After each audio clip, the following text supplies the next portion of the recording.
Fala pessoal, começando aqui mais um Bianchi Podcast e eu tô feliz demais porque Deus tem me dado o privilégio de receber pessoas aqui extremamente importantes e relevantes.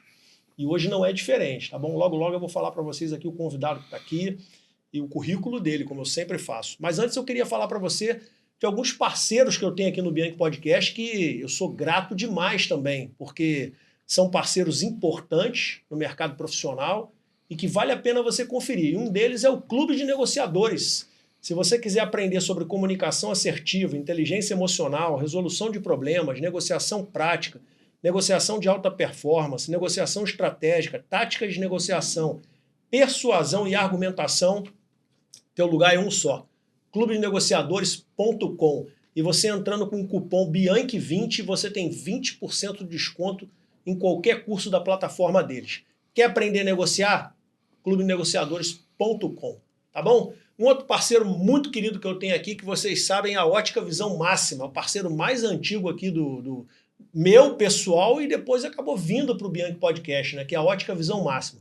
Se você quiser óculos de grau, de sol, qualquer marca, qualquer modelo, você tem 35% de desconto. É só ligar para lá e falar, ó, estava assistindo o Bianchi Podcast, eu estou seguindo o Marcelo Bianchi no Instagram, você tem 35% de desconto. Agora você fala assim, poxa, eu queria muito fazer um óculos personalizado, com o meu nome, com a minha marca, com a marca da minha empresa, você tem 25% de desconto. Também é possível fazer isso. E eles acabaram de fechar uma parceria muito legal agora com a banda Roupa Nova. Então, se você quiser óculos da banda Roupa Nova, com a logo da Roupa Nova, você tem 5% usando o meu cupom, usando o meu nome. É só ligar para lá, ó, estava vendo o Bianchi Podcast, você tem 5%. Eu quero óculos do Roupa Nova, você tem 5% de desconto, tá bom? E se você quiser também se vestir melhor, uma bela peça de alfaiataria, seja camisa de linho, camisa social, terno, você vai ser padrinho de um casamento e você está precisando de uma roupa bacana, estilosa, de Francisco. Também é meu parceiro aqui no Bianchi Podcast e você tem 20% de desconto em qualquer peça de alfaiataria. Só entrar em contato com eles também e falar, ó, viu o Bianchi Podcast, eu estou seguindo o Marcelo Bianchi no Instagram, você tem 20% de desconto, tá bom? E o último parceiro aqui do Bianchi Podcast, mas não menos importante, é o grupo de Em Moda, a Em Moda Mais. Se você quiser fazer uma assinatura de um plano de moda mensal, estilo Netflix, que deve estar custando R$ 79 por mês e você pode fazer qualquer curso da plataforma, acesse Em Moda Mais. E aí você usa o meu cupom e você tem 20%, Bianchi20, você tem 20% de desconto também em qualquer curso da plataforma da Em Moda Mais. Pessoal da Em Moda, ó, obrigado demais pela confiança, pela parceria, tamo junto, tá bom? Pessoal, meu convidado hoje é muito especial. Eu já tive convidada que faz a mesma coisa que ele, mas eu nunca tive um convidado. E eu catei ele no Instagram, achei ele no Instagram, e eu fui lá no Instagram e falei, cara, quero te levar no meu podcast, sei o quê. Foi assim, na cara dura. Então eu estou tendo o privilégio de receber hoje aqui o Cleiton Carvalho. E eu fui fuçar o Instagram dele, fui olhar, o cara é fera, só trabalha com jogador de futebol top e trabalha alta performance mental. E a gente vai bater um papo aqui hoje sobre isso. Então, antes de apresentar, eu quero agradecer o Cleiton Carvalho. Meu irmão, obrigado demais mais uma vez. Uma honra te conhecer. Obrigado por Prazer é meu, Marcelo. É nosso, tamo junto. E agora eu vou falar para vocês o currículo da fera aqui, ó. Sabe que eu tenho o hábito de falar o currículo das pessoas, porque o currículo ele sintetiza todo o esforço que a pessoa fez para chegar onde chegou. Não é isso? Então segura a marimba aí, ó. Cleiton Carvalho é formado em coaching e inteligência emocional pela Federação Brasileira de Coaching Integral Sistêmico. Cleiton também foi instrutor e líder na Marinha do Brasil, antes de direcionar sua carreira ao futebol. Hoje é considerado uma das principais referências em performance mental no esporte, atuando tanto na base quanto entre os atletas profissionais. É o vice-presidente do Mover Futebol. Depois eu queria até que você falasse um pouquinho mais sobre isso. Cleiton Carvalho. Primeira pergunta que eu tenho para você, eu já até dei o spoiler antes aqui, já mas ela é uma pergunta que eu sempre faço para todo mundo que vem aqui. Me diz quem você é, sem dizer o que você faz? Eu sou um homem grato, primeiramente, a Deus pela pessoa que Ele me fez. Sou um homem sincero, abençoador. Eu sou um homem capaz de fazer qualquer coisa. Sou um homem extraordinário e que, acima de tudo, eu tenho essa missão extraordinária também de transformar a vida das pessoas. Essa semana eu recebi uma mensagem de um primo meu que me deixou muito emocionado, porque ele disse o seguinte: pô, primo, eu quero também ter essas estratégias aí, porque todas as pessoas que trabalham com você, elas prosperam. E ele falando isso dos jogadores que eu trabalho, eu vou falar um pouco mais também do André, que está chegando aí no Flamengo. A gente já trabalha junto 5 anos, quando ninguém legal, conhecia o André. Sim. Então, esse é o Cleiton. Eu não lembrava dele. Ele nasceu no Botafogo, eu não lembrava dele. Ficou 11 anos no Botafogo. Então, eu sou esse cara humilde. Para mim, o sucesso não muda a minha personalidade. Sempre nessa tranquilidade. Também as pessoas falam que eu sou muito tranquilo. Apesar de passar uma imagem no Instagram ali de ser um cara mais sério, né? Mas eu tenho mais essa serenidade. O cara também. Sério e forte, mano. O cara no Instagram, meu amigo, o braço dele é a minha cintura toda aqui, ó. Cara, eu vou ler uma frase aqui para você. Eu vou ler, na verdade, da onde eu tirei. Depois eu gostaria até... A gente vai seguir aqui um roteiro de algumas perguntas, mas se por um acaso... Porque eu tirei todas essas perguntas aqui estudando mesmo. Sim. Mas se por um acaso faltar alguma coisa, você pode complementar. Olha, você esqueceu de perguntar sobre isso, você esqueceu de falar isso. Por favor. Perfeito. Mas eu vou ler aqui para você agora uma afirmação. E eu queria que você comentasse em cima dessa afirmação. Alta performance mental é o jogador de futebol que domina não só o físico e o técnico, mas também o psicológico, mantendo o foco ou o hiperfoco, resiliência, tomada de decisão sob pressão, autoconfiança e a capacidade de liderança, mesmo nos momentos mais decisivos. Fecha aspas. Essa afirmação é verdadeira? Comente. Para mim é verdadeira porque é o que eu ensino no meu dia a dia. Eu falo que o futebol ele tem 5 valências muito importantes: físico, técnico, tático, mental e comportamental. E se o atleta ele é muito bem fisicamente, tecnicamente, ele entende as estratégias do jogo, mas ele é fraco na sua mente, ele não vai conseguir jogar. E também na parte comportamental eu falo que muitos atletas entram num clube pelo talento dele, pelos resultados passados, mas às vezes ele sai pelo comportamento. Então o comportamento também faz parte dessa alta performance. É o atleta disciplinado, é o atleta que cumpre os seus horários, que ele entende também a camisa que ele está vestindo, o respeito, honra essa camisa.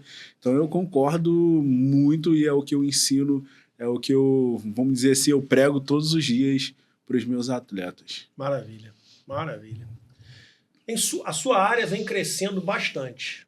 Eu tive o privilégio de trazer aqui a Maria Angélica, já vi outras pessoas que também trabalham com isso. E eu acho que tem espaço até para mais profissionais como vocês, né? Porque o futebol é um mercado extremamente grande, amplo, né? E você pode trabalhar com jogadores não só aqui no Brasil, como também fora do Brasil. Então, um mercado que realmente vem crescendo muito.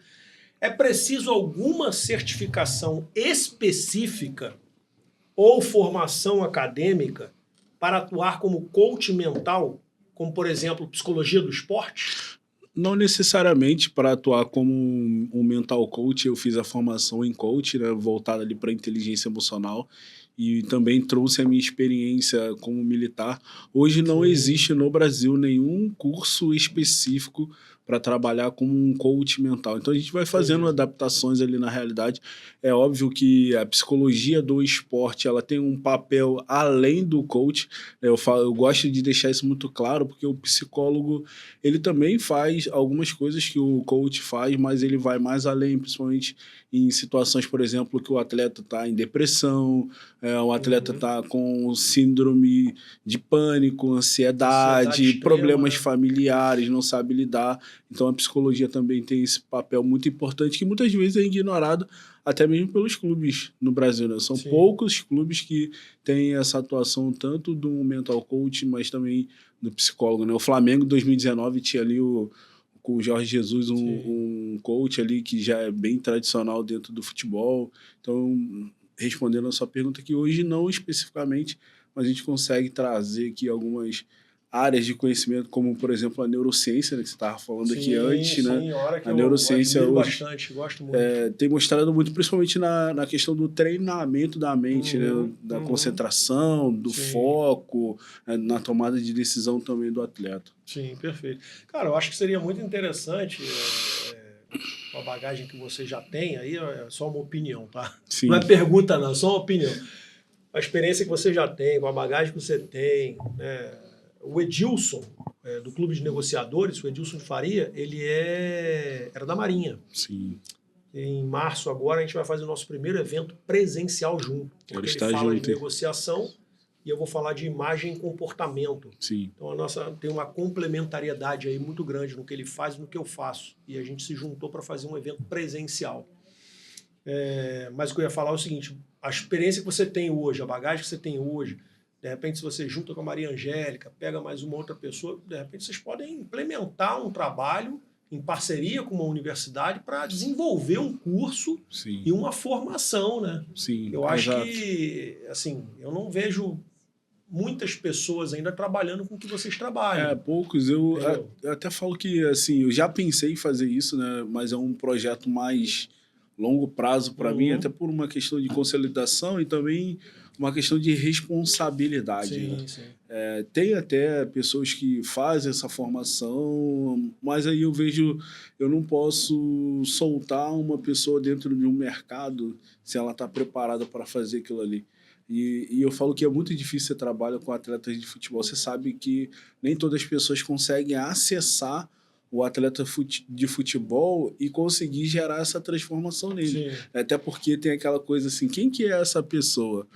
Quem que está trabalhando com essa pessoa? Com quem que ele já trabalhou? Isso tudo faz parte desse contexto.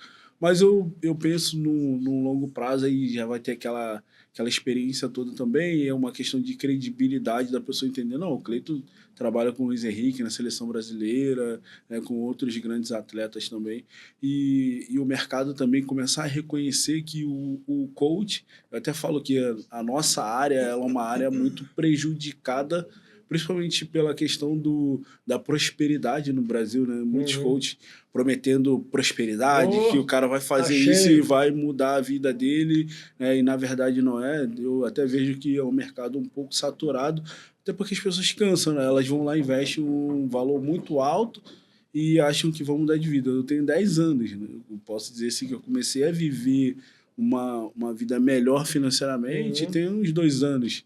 São 10 anos lutando e o cara faz o investimento e ele acha que no outro dia ele vai estar ganhando 10, 15 mil reais e não é assim. Sim, com certeza. Quais as características-chave de um jogador com alta performance mental no futebol? Primeiro, confiança. O atleta ele precisa saber quem ele é. Ele precisa entender quem ele é dentro do processo que ele está inserido. Ele precisa também entender o quanto ele precisa desenvolver as habilidades para ele chegar também nesse nível de confiança, porque eu falo também que a confiança ela vem do treinamento. E eu tenho uma máxima que, para mim, o que gera essa confiança é conhecimento, treinamento e atitude. Então, quanto mais o atleta faz isso, toma chá, meu. Ele chega numa hora de um jogo, ele não vai ter medo de bater um pênalti, porque ele já fez isso muitas vezes. Então, a confiança ela é o pilar primordial para mim dentro do futebol. Um atleta sem confiança, ele não vai conseguir jogar. Ele vai ter medo no vestiário, ele vai sentir nervosismo antes de um jogo importante, grande. Ele vai ficar ansioso. Se ele errar, ele não vai conseguir voltar para o jogo, porque, na verdade, o grande vilão do jogador é o medo de errar. Então, quando ele erra, ele perde toda aquela confiança dele. E a chance dele errar é grande. Não, ele vai errar. Ele vai errar. Não tem como. Mais de 2.000 decisões durante um jogo. Não tem como você entrar dentro de um jogo e acertar tudo. Sim. O que eu falo é o que você faz com o erro, com depois do erro. E essa ressignificação na mente dele de que errar não é errado. Faz parte desse processo. Eu vi o Jack Welch uma vez ele falando que no início da carreira dele como gestor ele errava muito. Sim. Quando ele chegou ali já no finalzinho ali na GE, ele continuou errando, mas errava menos. Mas ele errava. Michael Jordan, ele falou, eu errei mais de 9.000 vezes até chegar até aqui. Mas foi esses erros que me construíram como um grande atleta. Então, na minha visão, a confiança, a concentração, ela é essencial também, porque um atleta que ele não consegue se manter presente dentro de um jogo, ele não vai conseguir ter as percepções dele aguçadas para tomar as melhores decisões.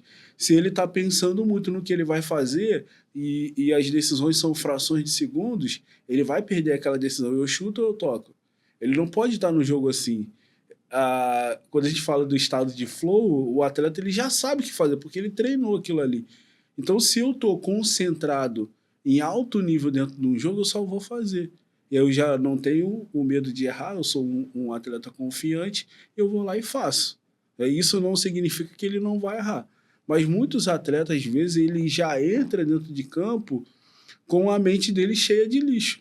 E o que é o lixo? É tudo aquilo que não é importante para ele naquele momento. Seja, às vezes, uma preocupação com a família. Eu já vi atleta, por exemplo, dele trazer para mim um relato que ele estava faltando ali 30 minutos para o jogo, a esposa ligar para ele e falar, pô, tá acontecendo isso, isso e isso, e o cara não conseguiu jogar. Ele não conseguiu resolver o problema da esposa dele e ele também não conseguiu jogar. Então, ele já entra com a mente cheia. Isso é muito comum, até em atletas profissionais. Sim. Até porque essa questão do mental do atleta é algo muito novo. Muitos atletas, quando chegam, por exemplo, primeira vez... Você já fez algum treinamento mental? Nunca fiz, mas quantos anos você joga bola? Eu jogo bola há mais de 10 anos. Ele treinou físico, técnico e tático a vida inteira. Mas a mente dele, ele tá muito no empírico, né? Ou contando com a sorte, ou contar... hoje eu acordei bem, eu tô motivado e vou pro jogo. Ou senão ele pega o celular e fala, vou ficar vendo os vídeos aqui meu do jogo e vou me motivar para jogar, né? Então eu vejo que a confiança, a concentração é importante, a resiliência também, porque não só no jogo, mas na carreira do atleta. Porque o ser humano ele tem a tendência de achar que tudo vai dar certo, sendo que na realidade dá mais errado do que certo. Quando dá certo, acaba suprindo todos esses erros. Mas ele chega e fala, eu vou chegar no clube e vou jogar.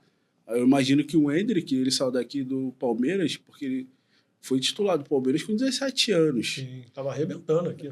Ele com 15 anos já tinha sido campeão da Copinha. Uhum. Então eu vou chegar no Real Madrid e vou viver minha melhor fase. E não foi assim. Eu tenho certeza que ele não projetou isso na cabeça dele, que ele está vivendo hoje. E olha que eu acho ele até um garoto inteligente, um garoto... Sim. Né? Ele é diferenciado, assim. Não, e aí... Ele se preparou aqui fazendo curso de espanhol, Sim. ele já estava fazendo inglês, ele já estava todo... Mas você vê que são coisas técnicas. Sim. E não emocionais. Porque quando eu me preparo emocionalmente, eu já tenho uma ideia do que pode acontecer. Do que pode dar certo eu chegar lá e jogar. Você já projetou aquilo. Né? Exato. A mesma coisa o Vitor Roque. Ele não imaginava que ele ia chegar lá no Barcelona e ele não ia conseguir jogar. Uhum. Tem relatos aí que ele, em treinos, ele errava tudo e começou a chorar. Então, assim, é um atleta que já tinha ido para a seleção brasileira, estava jogando profissional aqui, só que é uma outra realidade de futebol. Então, a resiliência, se o atleta não tem, ele só se autodestrói. A chegar ao ponto dele falar assim, eu acho que eu não sei jogar. Eu não quero passar por aquilo ali mais, né? Até porque o nosso cérebro ele tem esse sistema de proteção, né? Se aquilo me gera dor, para que eu vou de encontro àquilo? Se eu vou passar por aquilo de novo e sentir as mesmas dores, a minha memória é ativada e traz a imagem, traz o pensamento, o sentimento, eu não quero viver aquilo ali. Então eu prefiro jogar num clubezinho pequeno do que passar por aquilo ali de novo, porque ele vai ser cobrado. Sim. Quando ele chega num clube grande, ele vai ser cobrado. Então, a resiliência, para superar as adversidades é essencial. Tem até um livro que eu passo muito para os meus atletas, é O Obstáculo Não é o Caminho. Desculpa, O Obstáculo é o Caminho. É um livro que fala muito sobre como lidar com os obstáculos na vida. Entender que você vai passar por obstáculos e que em algum momento você vai ter que lidar com aquilo, mas saber que o obstáculo ele não é o final. Tem algo depois do obstáculo, mas só vai viver esse algo depois quem consegue ser resiliente. Porque eu falo muito que o processo, eu até postei essa semana, ele exige muito da gente paciência e perseverança. Falando do Andrew, chegando no Flamengo agora, eu trabalho com ele 5 anos. O Andrew ele tem mais de 100 jogos no profissional. Ele vem jogando muito no Gil Vicente, só que é um clube médio de Portugal, há muito quase tempo. Ninguém conhece aqui, né? E ninguém conhecia o clube nem ele. E uma coisa que a gente sempre trabalhou é, cara, a nossa hora vai chegar. A gente só precisa continuar fazendo, ter paciência e perseverança. Paciência e perseverança. É fácil? Não é. Então eu preciso ter uma... logo um clube gigantesco. Não, né? e aí você percebe que, assim, eu falo que Deus ele é tão extraordinário, maravilhoso, que ele já sabe o que vai acontecer. Sim. Só que ele precisa passar por um processo, porque senão ele não consegue dar conta de ser algo grande que ele vai viver. A gente vê na Bíblia o próprio José. Antes de ser governador, o que ele passou? Ele tinha a identidade de governador, mas ele foi provado, ele foi testado. Você vai ser testado. Né? Foi preparado para chegar até ali. E aí eu falo para eles assim, eles me chamam muito de... Eles falam Cleitão, né? Eles me chamam, pô, Cleitão. Eu falo, cara, não tem como. Cleitinho não tinha não como, tem como, né? E eu falo para eles assim, se botar nós dois numa jornada, vocês não vão me vencer, cara, porque eu já tomei tanta porrada na minha vida para chegar até aqui, e eu sei o que é. Quando você chega e fala para mim, pô, tô passando essa dificuldade, eu já vivi. Já passei em proporções, às vezes igual, diferente. Então também tem essa experiência de vida por ser um homem de 38 anos, que vai conversar com um atleta de 20, que está começando a viver. E aí ele fala assim, teve um que eu falei assim, cara, você está passando uma dificuldade tremenda, tá longe de casa, a família tá aqui no Brasil, frio. E eu falei para ele assim, você acredita que eu já fiquei 3 dias sem gás em casa? E ter que cozinhar, eu, minha esposa, com carvão, acender a churrasqueira para fazer uma carne, não ter R$50. Eu já vivi isso, cara. Ele, pô, que isso, cara? Eu nunca imaginei. Aí o outro eu falei assim, aí eu falei pro outro assim, eu falei, cara, tu sabe que o dia que o meu filho ia nascer, era R$12.000 o parto, e eu não tinha o dinheiro. E naquele dia Deus proveu os R$12.000. Mas 2 dias depois, quando eu cheguei em casa, eu não tinha luz dentro da minha casa, porque eu não tinha dinheiro para nada, irmão. Só que o que me fez chegar até aqui, a visão que eu tinha, a visão que Deus tinha me dado, do que ele ia fazer em mim. E essa fé, é o que eu falei, essa perseverança, essa paciência, não é fácil. Quando a gente está vivendo esse processo, não é fácil. Mas hoje, para mim, por exemplo, estar morando no Recreio dos Bandeirantes, trabalhar com os atletas que eu trabalho, eu nem consigo lembrar dessa fase, mas eu tive que passar. Então essa resiliência, ela é essencial não só na vida do atleta, mas na vida de qualquer pessoa. Sim. Se você não tiver resiliência, qualquer adversidade vai te destruir. Qualquer adversidade vai falar que você não é capaz e você vai aceitar aquilo. Porque antes de viver coisas grandes, eu repito, nós vamos ser testados. Porque eu preciso entender o seguinte, será que eu tenho condições de dar conta disso? Lá atrás, Marcelo, eu queria trabalhar com jogador de seleção brasileira. E hoje eu entendo que lá atrás eu não tinha condições de trabalhar com jogador de seleção brasileira. Hoje eu consigo trabalhar com jogador de seleção brasileira. De chegar e conversar com o cara sério, dele entender o processo, de eu falar assim, cara, você tá sentado aqui porque você precisa de mim. Então vamos fazer isso, isso e isso. Aí você pega o cara e daqui a pouco o cara tá voando. Então eu tive que passar. Então eu tenho que ter paciência. Só que a gente, ainda mais na sociedade, aquilo que eu falei também, hoje tudo nas redes sociais, as pessoas estão falando, faz isso que você vai mudar de vida, Sim. faz isso que as coisas vão acontecer. E aí você fica numa ansiedade muito grande, achando que tua vida vai mudar amanhã. E não vai mudar amanhã.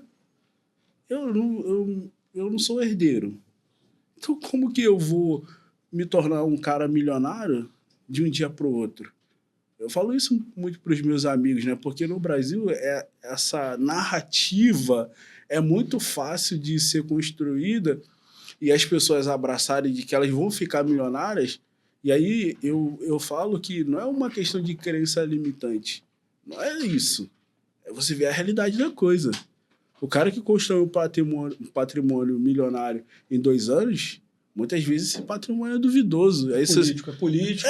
Aí você só vai ver daqui a pouco o cara tá lá na Polícia Federal batendo na casa do cara. E quando você mora aqui nessa região, né, Barra, Recreio, eu falo isso muito para os meus filhos. Eu tenho 2 enteados adolescentes, 17 e 16 anos. Não se empolga com tudo que você vê. Porque o pai do meu amigo tem uma Porsche. Porque não sei o que tem uma... Cara, não se empolga. Porque nem sempre esse dinheiro que ele construiu vem de coisas ilegais. Então é muito sobre isso, sobre ter paciência. Sabe uma coisa que eu carrego comigo é longo prazo. Sabe? É longo prazo. Eu sei onde eu vou chegar no meu longo prazo. Não tenho pressa de crescer. Hoje eu tenho essa maturidade de falar assim, hoje o Cleiton não tem pressa de crescer. Porque se eu quiser acelerar o processo, vai dar errado. Estou respondendo as 3 perguntas, os 3... Entendi perfeitamente. Acredito que é isso. Você acha que... E uma coisa interessante que você estava falando aí, né? Eu estava pensando aqui na transição, né, do sub-20 para o profissional, como deve ser difícil, né? Eu me lembro quando mal comparando, óbvio, né? Quando eu comecei o trabalho com o Juan, o Juan ele ia treinar de chinelo, porque ele mora aqui na Praia da Barra, ele pegava o carrão dele, entrava de short, chinelo e ia para lá e tal. E conversando com o Valim Vasconcelos, o Valim foi vice-presidente de finanças do Flamengo. Uhum. Quando eu conheci o Valim em 2019, na Academia Smart Fit lá na Gávea, eu puxei assunto com ele, a gente estava conversando e tal. Eu falei, cara, eu faço um trabalho com o Juan, assim, assim. Ele, não acredito. Caraca, o cara chegou lá, só chega lá agora bem vestido, não sei o quê, né? Porque a função dele ia mudar no Flamengo, né? Ele ia fazer a parte de transição do sub-20 para o profissional. Então ele ia passar a lidar com patrocinadores, empresários, com pai e mãe de atleta. Sim. E a gente conversou muito sobre isso na época, né? Falei com o Juan, falei, cara, você precisa, isso vai mudar. Muita coisa vai mudar.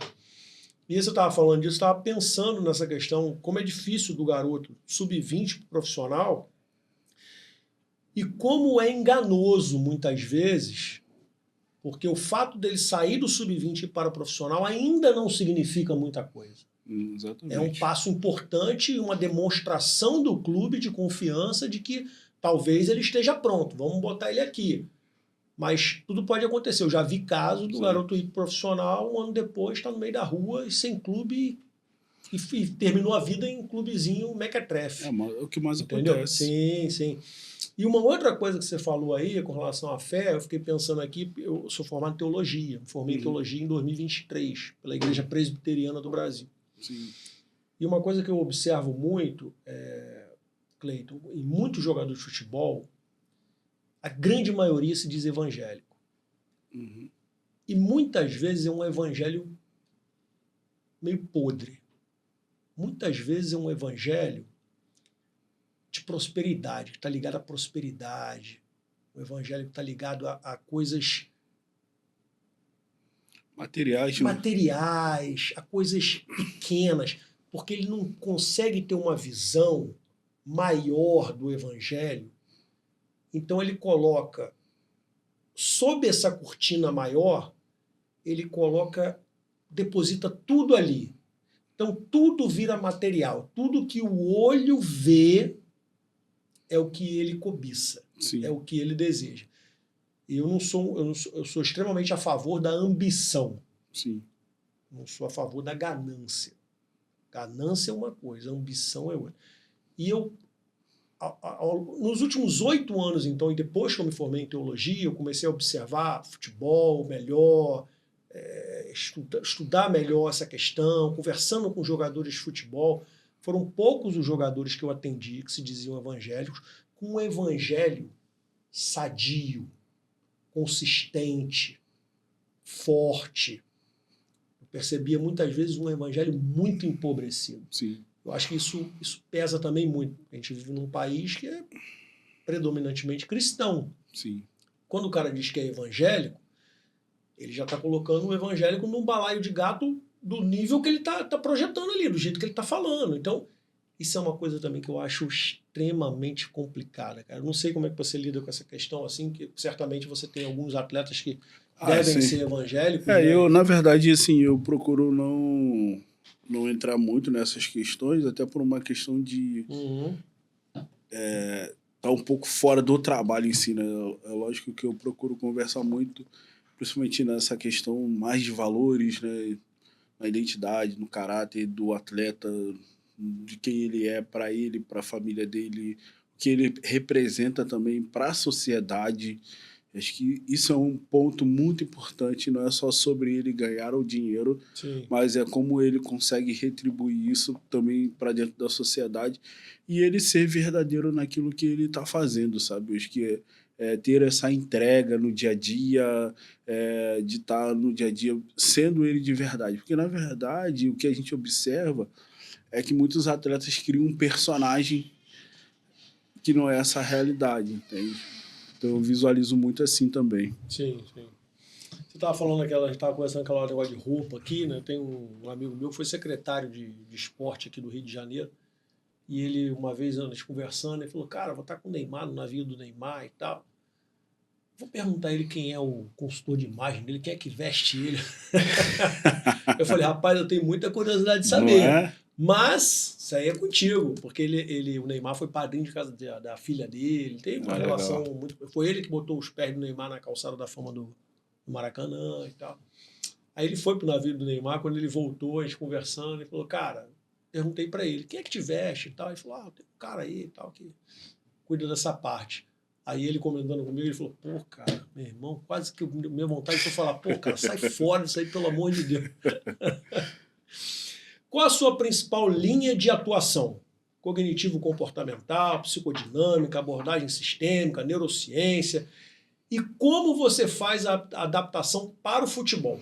Eu uso muito essa questão sistêmica, né? Também a neurociência bastante como uma referência, o comportamento também e a inteligência emocional para dentro do futebol. Então, Muito por importante. exemplo, eu trabalho 2 aspectos que eu considero ou 2 pilares importantes com o atleta. O primeiro é a construção de carreira dele, não sendo, deixar bem claro aqui, não como um agente, mas como o que ele quer para a carreira dele, o que ele quer construir, Sim. aonde ele quer chegar, porque eu sabendo o que ele quer construir, eu entendo qual é o trabalho que a gente vai ter que fazer. Então, se ele quer ser um jogador que vai ser um ídolo num clube no Brasil, é um trabalho. Se ele quer chegar na seleção brasileira, é outro trabalho. Então, então, para fora é outro. E muitos atletas, o fato deles não ter uma visão mais longa, eles se destroem muito quando as coisas não estão acontecendo agora. Isso é muito comum. Então ele não consegue enxergar lá na frente e aí ele está no banco, como eu falei, esse processo de resiliência para ele é muito ruim, porque ele só acha que a vida dele é aquilo ali e vai parar naquilo ali. Então olhar essa parte mais de metas, objetivos, o que ele quer alcançar. E é muito interessante porque tem até um atleta que falou comigo ano passado, ele falou, Cleiton, como que eu vou me motivar? Ele me fez essa pergunta, como que eu vou me motivar se eu já tenho tudo que eu sonhei? O dinheiro que eu sonhei e tal, e ele vivia constantes oscilações dentro do time dele, e um atleta fenomenal. E aí eu comecei a falar para ele sobre o legado, o que ele queria deixar, o que ele quer construir. Será que o fato dele ter, sei lá, 28, 30 anos é o final da carreira dele? E aí entra dentro do que a gente falou aqui antes. O que eu posso alcançar fora do futebol com o que eu estou construindo dentro do futebol?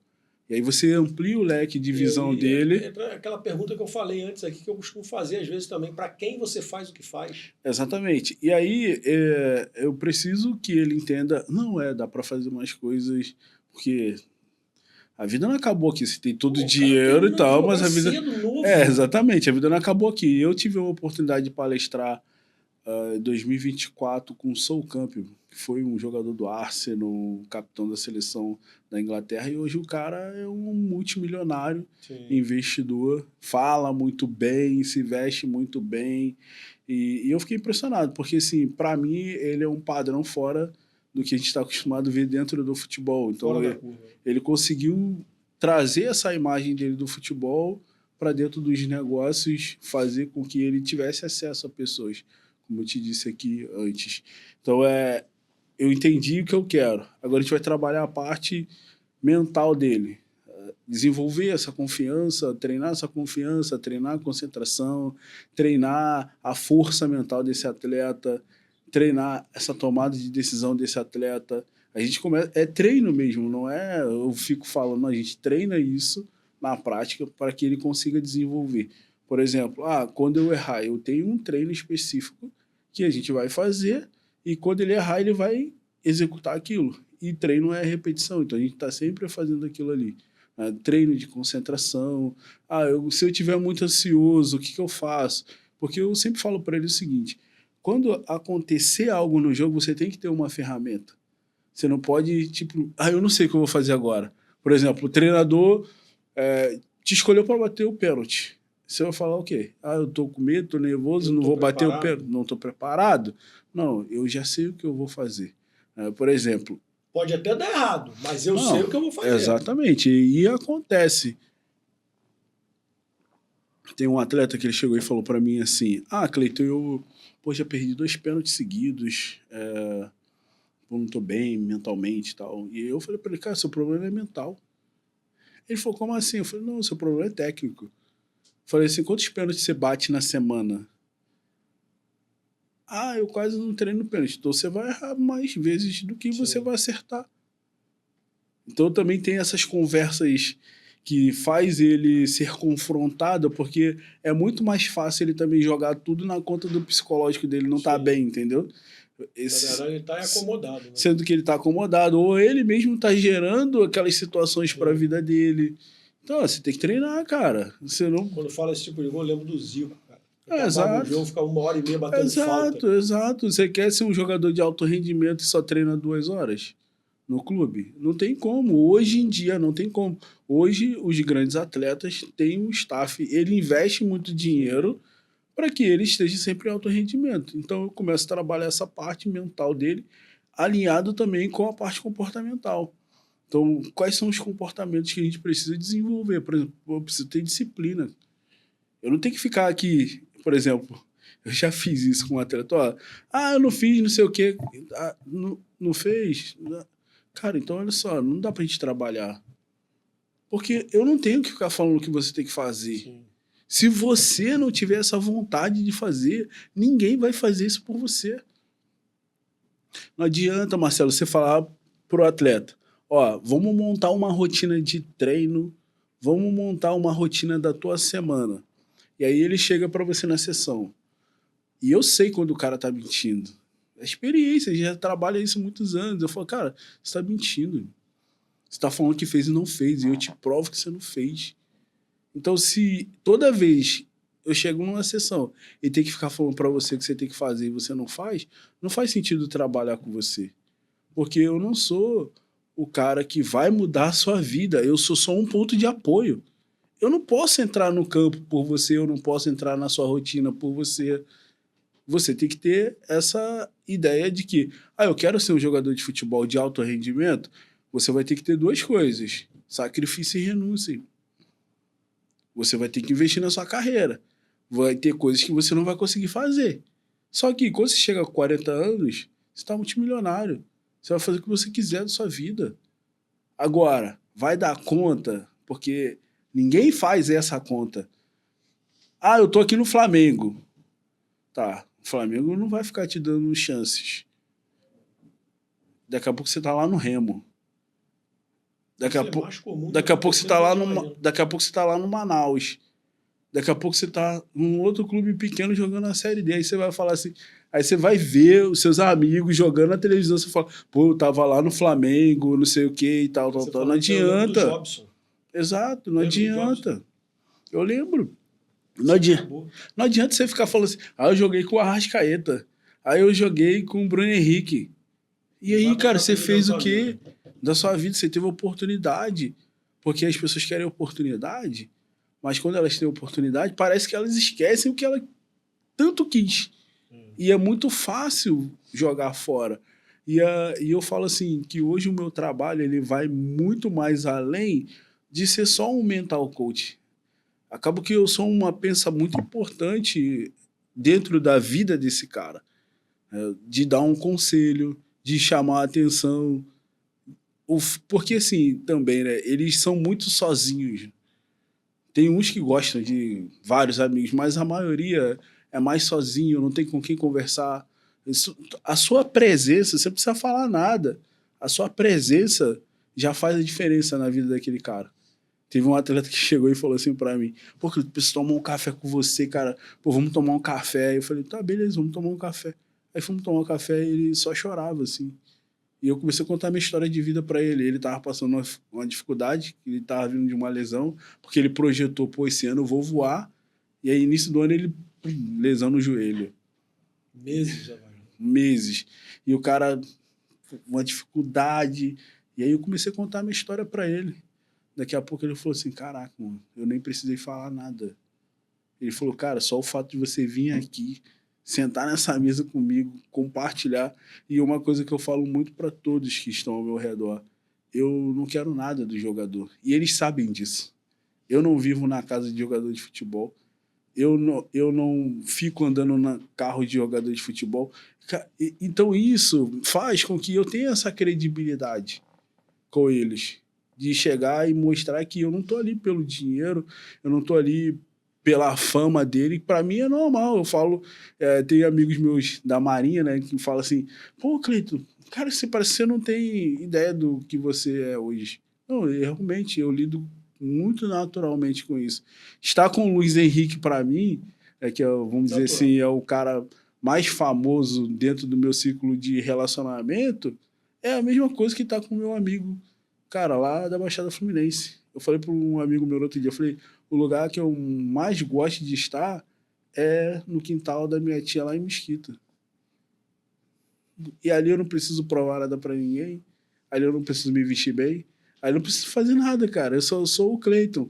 Então essa hoje inserção de um profissional na vida desse cara, porque assim, como você mesmo falou, são tantas pessoas sugando e você ter alguém que te chama a atenção quando precisa, te dá um apoio quando você precisa, que chora com você quando precisa, que ri. Às vezes eu entro numa sessão, a gente só fica contando resenha, cara, só rindo, porque o cara tá lá na Ucrânia.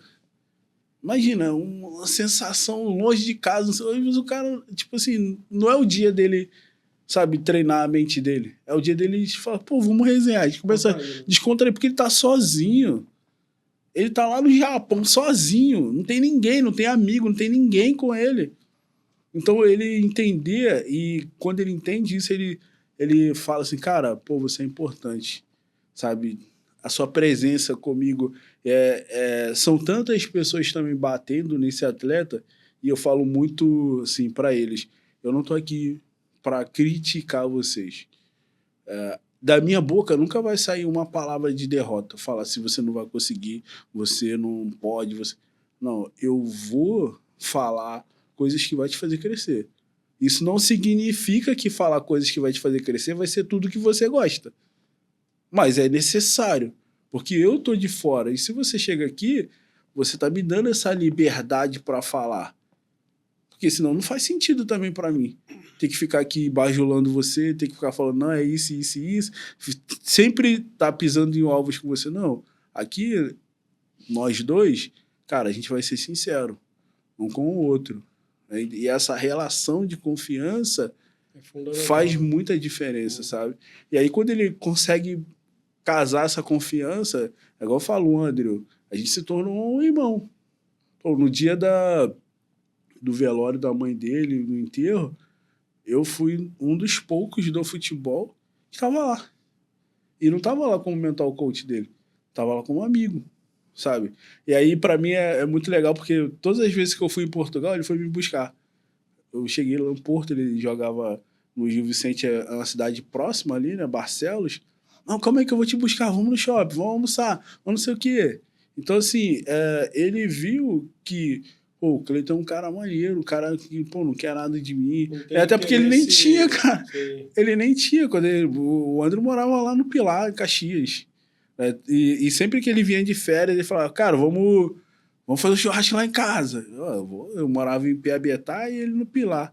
E a gente estava sempre junto, sabe? Então, essa visão é muito legal. Porque, assim, eu vejo também, as pessoas querem trabalhar com um jogador de futebol, não só com um jogador de futebol, qualquer pessoa famosa. Ela acaba querendo usar aquilo para se beneficiar, certas coisas, sabe? Ser famoso. Sim. Eu não quero ser famoso. Até porque eu entendo que ser famoso tem seu lado ruim também. Então, quanto mais você é visível, tem um lado bom, mas também tem um lado ruim. Eu não quero isso para mim. Eu quero viver minha vida ali, com minha família, tranquilo, sabe? Maravilha, perfeito. Como é que você lida? Como é que o jogador ele chega até você? Como é que você e qual é o papel do empresário nessa tua profissão? Perdão, eu estou te perguntando isso. Porque de 2012 a 2017, foram 5 anos, eu fui agenciar a carreira de jogador de futebol. Uhum. Fui fazer curso no IAJ da Barra para aprender um pouco mais da questão de gestão, contratos e tal. E nessa época eu trabalhava com personal trainer em Ipanema, ganhava uma grana muito legal. E minha mulher trabalhava numa loja espanhola, ganhava uma grana também bacana. A gente tinha uma vida legal em Ipanema e tal. Mas o futebol sempre foi uma paixão na minha vida. Eu sempre amei futebol. Tentei ser jogador de futebol, joguei com o Ronaldo, joguei com o Marcelinho Carioca. Sim. Os caras foram e para mim não deu. Eu fui pro plano B, que era educação física. E eu conheci no meio desse mundo do futebol, que é um mundo, às vezes, beira bizarrice, o mundo do futebol. Assim, é apaixonante, ao mesmo Sim. tempo você tem que saber Sim. onde você está botando seu pé, com quem você está falando, com quem você está lidando. E eu tive um grande amigo do futebol, que é um cara muito conhecido, que me deu uma força muito legal no sentido de me dizer quem era quem no meio. Então, toda vez que eu ia ter uma reunião com um empresário, para fechar parceria, fazer parceria, eu estava começando. Eu ligava para ele e falava, estou indo encontrar com fulano. Sinal amarelo. Sinal vermelho. Sinal verde e tal. Então, eu conheci muito poucos empresários sérios. Sim. Em 5 anos. Eu conheci muita gente em 5 anos. Sim. Mas conheci muito pouca gente séria. E, assim, pessoas dispostas a te ajudar a acontecer alguma coisa. Como é que era o teu caso, assim, quando o jogador que vem até você, empresário que chegou até você e indicou para o atleta dele, como é que se dá no teu negócio? Então, raramente vem pelo empresário. Geralmente vem por empresários que eu já tenho amizade, que eu conheço há muito tempo, e ele sabe quem eu sou. Uhum. Até porque o empresário ele tem aquele medo Sim. do cara fazer a cabeça do jogador. Eu ia falar isso daqui a pouco. Então, por exemplo, o Wallace Ian, quem me indicou foi o Cláudio Guadano. Então, assim, o Cláudio eu conheço já há muitos anos. Então, ele falou, cara, pô, eu confio em você, eu posso botar meu atleta na sua mão, que você vai cuidar e tal. E também, assim, eu falo que dentro desse mercado do futebol, com 10 anos, as pessoas conhecem quem é quem. Então, se eu não fosse Sim. um cara sério, eu não estaria onde eu estou. Claro. Então, assim, nunca tive problema com nenhum deles, graças a Deus. Mas muito raro vem pelo empresário. Sempre vem ou o atleta é indicado por um outro por atleta, outro atleta. 95% do meu caso. O meu também. E, assim, o nosso mercado ele é muito mais indicação, por exemplo, do que fazer uma divulgação no Instagram e tal.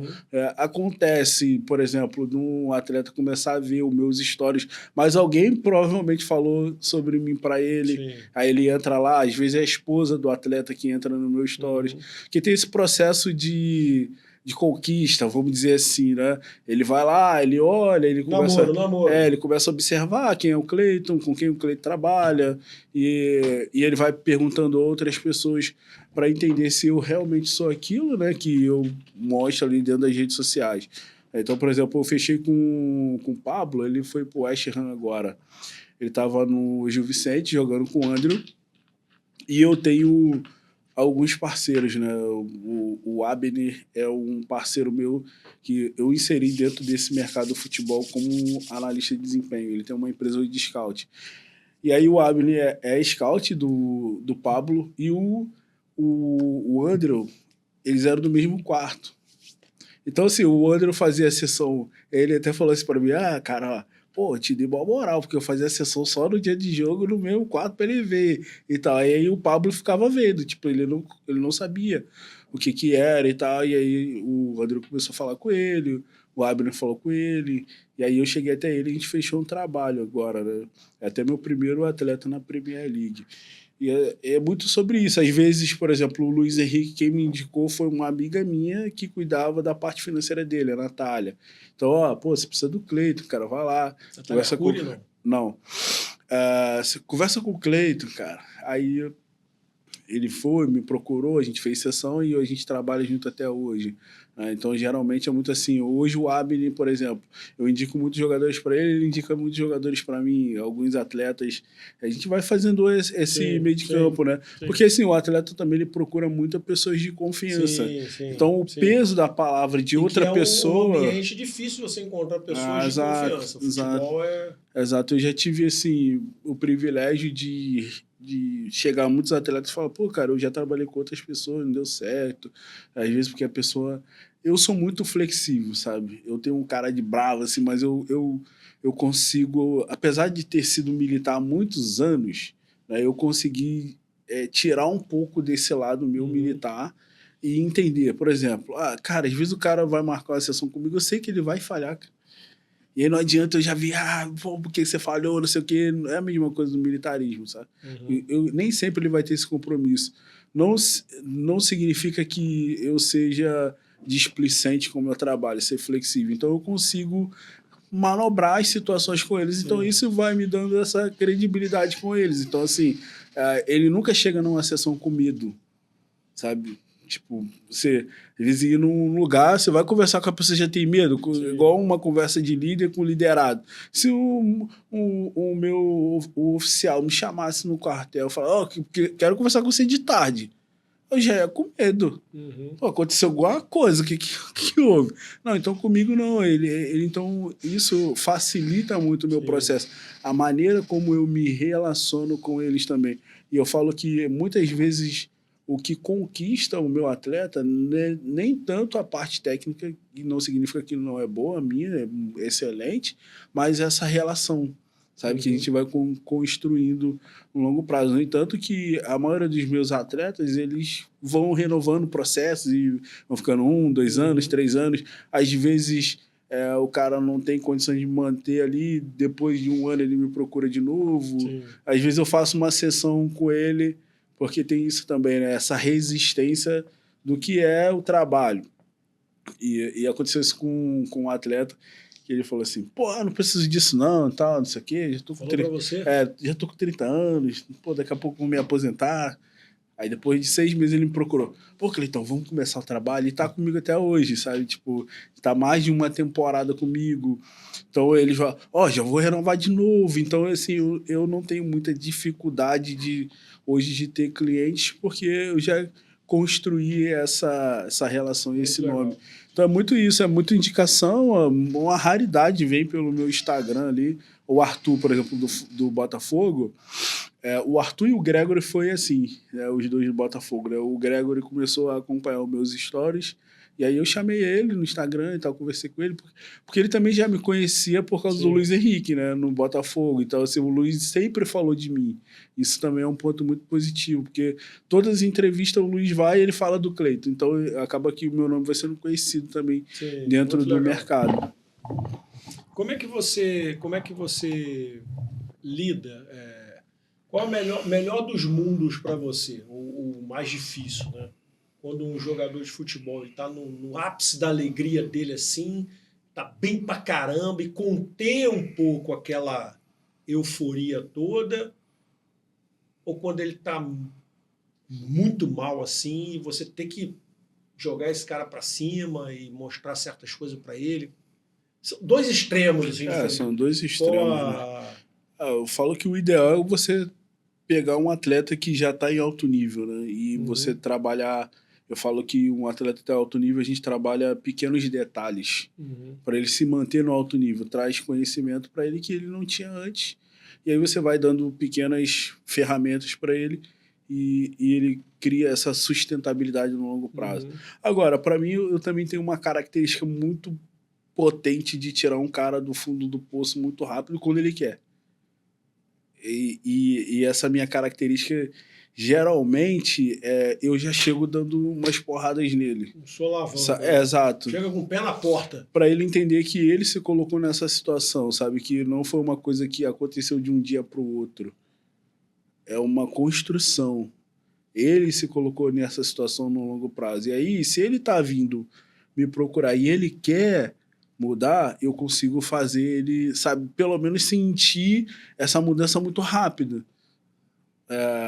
Eu tive um caso ano passado de um atleta que ele estava desanimado no banco, tinha jogo que ele não ia, e eu falei, cara, olha só, a situação é essa, você deixou de fazer o que você fazia quando você estava no auge, concorda? Pô, concordo.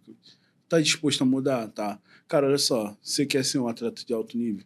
Primeiro, você precisa montar um time para trabalhar com você. Você vai ter que investir, irmão. Para com isso de achar que você vai ficar ganhando 800 mil reais e você não quer investir 30 mil na sua carreira. Isso não existe. Não, beleza, estou disposto. Aí foi lá, contratou um nutricionista, contratou um personal, contratou um scout. Eu, dentro desse processo, e começamos a trabalhar. Porque também eu não trabalho sozinho, sabe? Eu tenho essa humildade de dizer que não é o trabalho do Cleiton. Porque, por exemplo, com o Luiz Henrique... O meu trabalho, o do Abner, foi muito essencial também. Porque o Luiz errava muito dentro do jogo. O Luiz tinha... Não, ele tinha, assim, 2 pontos fracos. Era que ele não se reconhecia com esse tamanho que ele era e os erros técnicos que ele tinha dentro do jogo. Por exemplo, às vezes dominar uma bola... Baixa autoestima. Baixa autoestima. Às vezes dominar uma bola... por exemplo, às vezes o Luiz Descosta, ele sempre soube sair muito bem de pressão, mas o domínio dele de costa, ele não conseguia, ele não fazia isso aqui, olhava para o lado.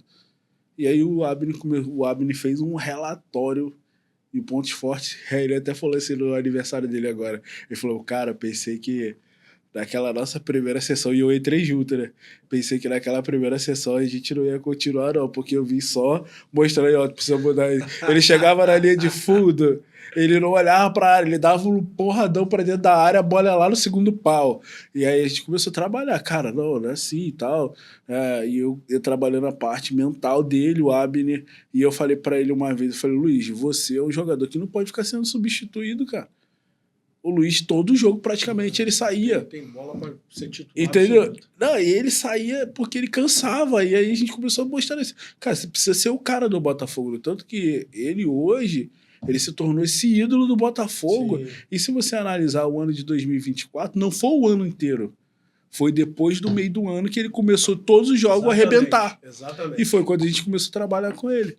Por exemplo, teve um jogo contra o Palmeiras. E aí eu falo a importância de você ter pessoas que falam verdades para você. Que ele driblou, ele deixou o Gustavo Gomes no chão, o outro lateral no chão, e aí na hora, de frente com o Everton, ele vai e tenta tirar do Everton. Aí eu falei assim, Luiz, olha só, cara, para aquilo que a gente quer, quem a gente quer? Quero chegar na seleção brasileira, quero ir pra Copa do Mundo. Eu falei, irmão, num lance desse aí você tem que cavar, cara. O que o Messi faria nessa condição? Aquela Pô, feia cavaria. aí. Aí o Abner foi pra sessão, falou a mesma coisa, sem a gente conversar. Cara, aqui você tem que cavar. Aí teve um jogo importante, que foi contra o Peñarol, que ele recebe a bola e ele cava. Aí o Brasil começa a ver ele como um craque. Aquele jogo contra o Vasco, que ele faz aquele gol de futsal, que ele bate de uma perna para outra, sim. né, os dribles que ele dava, aí ele começou a usar muito a força dele. Ou, por exemplo, o Abner trabalhou muito com ele uma coisa. O Luiz só puxava para um lado e ele não finalizava. Ele finalizava pouco. Não, você tem que finalizar de fora da área. A gente colocava a meta. Ó, todo jogo você tem que fazer 3 finalizações. Ó, então, e começou a usar a característica dele muito forte, que era trazer para dentro e chapar. Então ele começou a fazer muito gol. Então, essa importância do você ter essa pessoa do seu lado, cara, te mostrando isso no dia a dia, ter uma equipe muito forte, e aí você consegue potencializar o cara muito rápido.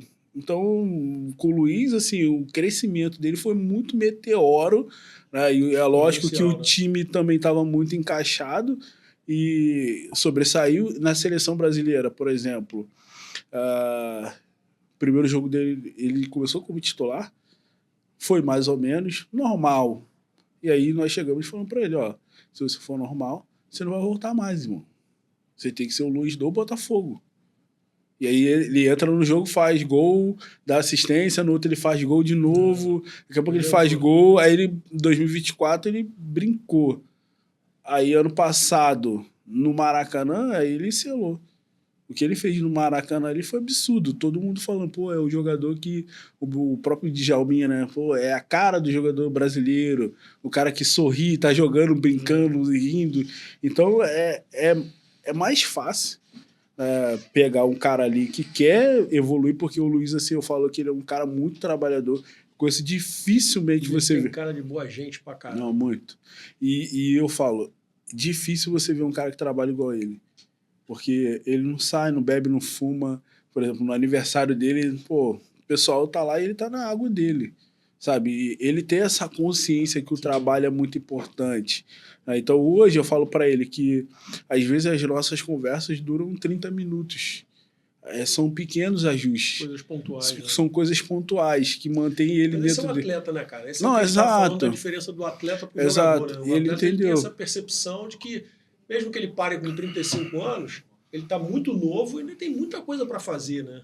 Tem muitas pessoas que estão observando um atleta desse dar uma entrevista, exposto, e alguém de fora, um empresário, está olhando e fala, pô, eu quero esse cara como meu sócio da minha rede de restaurante, eu quero esse cara como meu sócio no meu hotel, eu quero esse cara como sócio meu no empreendimento. E eu falo que eu sou, cara, às vezes chato, no bom sentido. Por exemplo, esses dias eu pedi ele para fazer um vídeo para mim, para mandar lá para academia do Botafogo, aí o pessoal elogiou, caraca, o Luiz falando bem. Aí eu fui zoei ele, falei, pô, tá falando bem, irmão, não sei o que. Ele, Cleiton, tô aprendendo contigo, essas palestras, não sei o que e tal.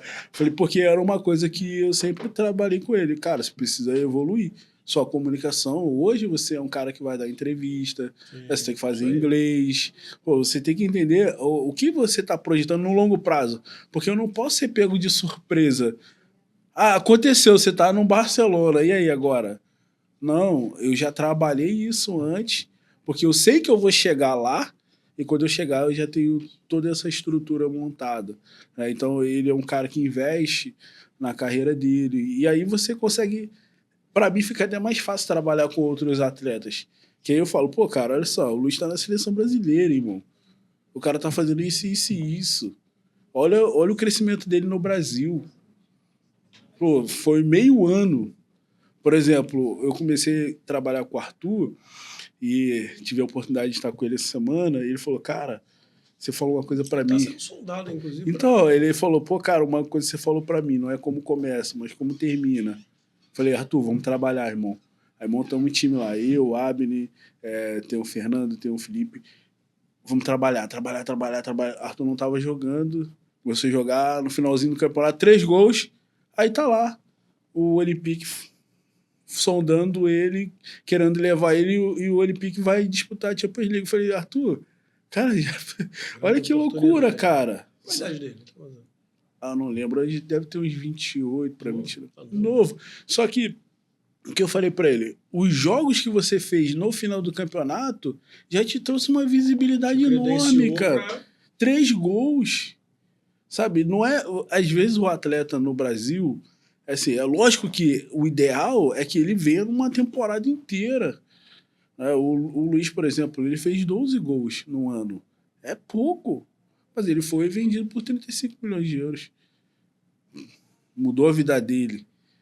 O que ele fez no finalzinho do ano mudou a vida dele. Sim. Então, quando ele tem essa percepção de que vale a pena viver em alta performance, porque é um sacrifício o cara ir treinar de manhã num sol quente danado, igual tá agora, aí ele chegar em casa, almoçar, descansar um pouco e treinar de novo, aí chegar de noite, ele não poder sair, ele tem que... ou ele vai estudar, ou ele vai fazer alguma coisa e vai dormir cedo e viver isso constantemente. É uma coisa legal do cara não perder de vista, né, cara? Que esse sempre foi o sonho dele, né? Exato. O que ele buscou a vida inteira. O que você quer ser? Eu quero ser jogador de futebol. Né? Talvez a falha tenha sido lá na base e alguém não ter lá da base começado a preparar. No futuro vai ser assim, assim, assim, assim. Eu tenho algumas críticas, assim... Porque, assim, também, quando você pega um atleta muito talentoso na base, você trabalha com futebol, você sabe disso. A maneira como é gerenciado a carreira, não falo só pelos empresários, mas o clube gerencia esse atleta. Chegar num ponto dele achar que ele é tudo. Aconteceu agora recentemente, o João Paulo, eu acho um cara fenomenal, que é o que manda na base do Palmeiras lá, ele tirou todo o sub-17 do Palmeiras de um jogo e botou o sub-16 porque os caras estavam com indisciplina. Eu falei assim, uau, incrível isso, nunca vi isso no futebol brasileiro. Porque os caras falam assim, não, eu não posso mexer nesse cara aqui da base sub-17. Não posso, pô. Mas ele falou, cara, a gente não está querendo formar atletas campeões, a gente quer formar pessoas em primeiro lugar. Sim. Onde o cara tem que respeitar as pessoas. Aonde ele tem que olhar e falar assim, pô, eu posso até ter um nome, mas eu não sou isso tudo. Eu tenho que me colocar na minha posição também de ser humano. Porque aí o atleta tá lá na base, ele não joga bem, mas ele vai para a seleção brasileira, aí ele volta, ele já acha que é o dono do clube e ninguém consegue colocar limites nesse atleta, porque se você aperta um pouco, ele já vai para um outro clube. Tem atleta que muda de empresário várias vezes. Né? Então é um sistema muito complexo. Então você pega esse atleta e joga ele lá no profissional. Ele sobe já achando que ele é o rei, que ele pode tudo, que ele vai fazer tudo. Ele sai na rua, tá todo mundo falando para ele. Então se ele não tem pessoas, e é difícil, né, falar isso, pessoas que falem para ele, cara, ó, vai dar errado. Você não pode tudo, né? É porque, na verdade, às vezes as pessoas do lado desse atleta não vai falar porque ela também não quer perder aquilo ali. Eu prefiro perder, de verdade, já perdi. O cara falar assim, cara, eu não concordo com isso. Tô saindo fora, irmão. Sabe, eu não quero tá ali só pelo dinheiro. Porque o que me trouxe até aqui não foi só o dinheiro, mas são os meus resultados. Então, se eu tô vendo que o cara tá fazendo coisa errada, eu não posso falar para ele, então não faz sentido eu estar do lado dele. No momento que ele não me ouve mais, não faz sentido. Então, às vezes, o amigo não vai falar porque o cara pode falar assim, cara, tá bom, não precisa mais vir aqui em casa. Entendeu? Aí ele não vai mais para churrascaria, ele não vai mais viajar, ele não vai mais fazer, ele vai perder tudo também, entendeu? Perder a boquinha. Exatamente. Qual o caso mais desafiador que você já teve em mãos? Pode citar nome? Eu não vou citar nome, assim, mas acho que o mais desafiador, eu posso dizer que... Eu não vou falar do atleta, tá? Mas vou falar do contexto geral. É o que eu acabei de falar aqui. É quando você tem um atleta que na base, ele sempre foi o craque. E você mostrar para ele que ele não é isso tudo é muito desafiador. Porque são muitas pessoas que continuam falando que ele é o craque. Uhum. Só que você sabe que daqui a 2, 3 anos... você passa a ser o vilão falando que não é. Exato. Só que você sabe que daqui a 2, 3 anos esse atleta ele não vai estar jogando mais. Eu já vi casos de perto. Atletas que foram vendidos por 40 milhões de reais 50 milhões de reais para um clube grande na Europa e tá sem clube hoje em coisas de 2, 3 anos. Eu já fui em reuniões com atleta de chegar e falar assim, cara, seu valor de mercado, eu sempre faço isso, né, com o Abner, eu gosto de falar dele, que eu gosto dele demais. Quando eu vou numa reunião, eu falo, Abner, faz um relatório desse atleta aí para mim, dos últimos 3 anos dele. Aí ele vem, traz todo o relatório de performance, valor de mercado, tudo, né? Eu falo, cara, você valia 20 milhões de euros. Quanto você vale hoje? Você não está conseguindo perceber que você está jogando sua carreira fora? Porque, assim, ele foi vendido, ele tem o dinheiro ali que ainda está sustentando ele. Sim. Só que uma hora vai acabar. Vai acabar. Você ganhava um salário de 800 mil, você começa a ganhar um salário de 200, já é uma perda muito grande. Só que de 200 mil para você ganhar 800 de novo é muito difícil. É mais fácil você sair de 200 para um de 80 do que você sair de um de 200 para 800 de novo. Então, às vezes o atleta ele cria um... Eu não sei um nome técnico para isso, mas ele cria um mundo na cabeça dele que não é real. Que ele ainda acha que ele é aquilo que ele era lá atrás. E a estatística do futebol é cruel, né? Recentemente o Ronaldo falou sobre isso, né? 5 anos depois que o atleta para de jogar, ele tá pobre. Tá pobre. Porque ele continua gastando como se ele estivesse entrando. E é matemática, né? Não entra mais, só sai. O Edilson falou isso aí agora no programa, né? Ele falou, cara, 90% do que eu ganhei eu perdi. Ele e vários outros, né? Vários outros. Tem uns que vivem só da fama. Nem tem dinheiro mais. Às vezes o cara tem uma casa, vamos dizer aqui na Barra da Tijuca, mas a casa já tá penhorada. E o cara não quer mostrar essa realidade. Ele não quer mostrar essa realidade que ele é agora. Porque imagina, como vai ser para as pessoas olharem aquela pessoa... E por isso que ele fica nessa briga, né, de não reconhecer que ele tá numa outra fase. Porque eu não posso chegar naquele círculo de amigos que eu tenho, que só pessoas ricas que jogam em clube de alto nível e falar que eu não sou mais aquilo. Então acho que isso é o processo mais desafiador para mim. Né, é muito triste e muito desafiador. Só que cada um vai colher aquilo que ele está plantando. Sim. Isso é fato, e a gente consegue observar e analisar, às vezes, de fora. Você já consegue falar assim, esse cara aqui vai se quebrar. Vai dar ruim. A gente vive na era da informação. Excesso de informação absurdo. Como é que você lida com jogadores mais jovens que estão ali fissurados com rede social, preocupados com o que a rede social está falando? Como é que você lida com essa garotada que está nessa transição aí de, né, indo para uma outra categoria e rede social e muita menina às vezes em cima, porque ali ele às vezes já está ganhando uma graninha ou já está sendo elevado a uma condição de craque, de futuro garantido. Como é que você lida com essa garotada e a questão dessa era da informação, da tecnologia? Eu sempre trago exemplos. Por exemplo, eu tenho um atleta, o Léo Jacó. Eu trabalho com ele já há muito tempo. Ele estava no Vasco. Saiu do Vasco agora, foi para o Atlético Goianiense. Primeiro jogo dele no campeonato, fez gol. E hoje ele é o camisa 9 do Atlético.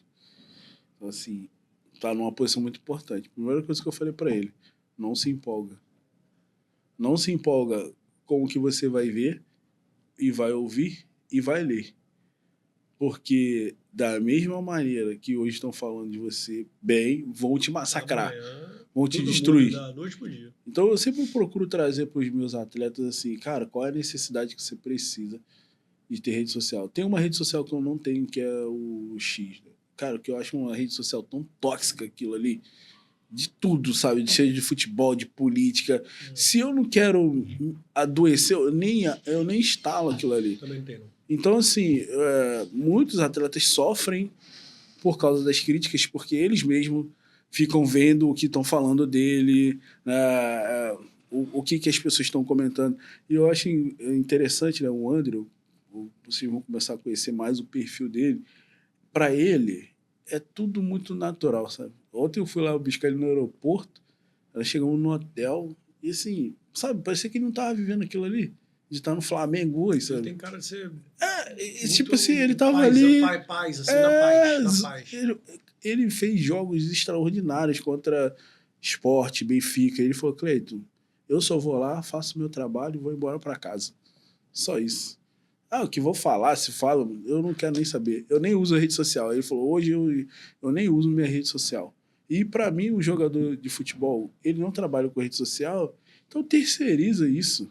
Contrata alguém que vai cuidar dessas redes sociais para ele. Sim. Porque quanto mais ele tiver envolvido com o celular, e hoje eu já consigo ver um movimento de atletas que estão fora das redes. Então, por exemplo, teve um que eu mandei mensagem, falou assim, só foi me responder no outro dia. Pô, ele tava com a minha família aqui, cara, eu nem mexi no celular. Eu acho muito legal isso. Quando o cara fala assim, pô, eu nem peguei no celular hoje. Né? Porque às vezes o cara tá dentro do vestiário antes do jogo, vendo o TikTok, ou vendo o que estão falando, ou ele está fazendo coisas que não tem nada a ver. Não só as redes sociais, mas também hoje as apostas, que é uma coisa que tem acontecido muito também, né? Eu vejo que muitos atletas, já trabalhei em um clube, não vou falar o nome do clube, mas antes de começar o jogo, eu observava que os meninos estavam fazendo aposta. Vamos apostar, não sei. E como que eles iam entrar concentrados dentro de um treino se eles estavam apostando no jogo que ia acontecer 4 horas da tarde e o treino era 3? A mente do cara não consegue estar ali. E aí o cara está desesperado. Eu já vi atletas pegando dinheiro com agiotas para apostar. E como é que esse cara vai conseguir estar concentrado? Como que o cara cobrando ele o dinheiro dele e ele vai estar bem? Não vai estar bem. Não tem como estar bem. E também tem essa questão dos jogos, né? Porque, assim, geralmente o atleta, quando ele vai jogar, é sempre de madrugada. Então, assim, o cara perde noite de sono. Eu sei que é muito difícil, porque ele não consegue ir no shopping, não consegue ir na praia, não consegue fazer nada.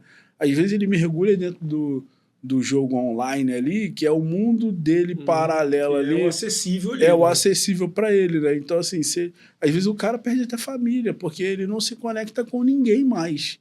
É só o jogo. Então, isso também pode se tornar um vício, né? E o excesso demais pode atrapalhar, né, o atleta. Qual a maior necessidade mental de um jogador que tenha...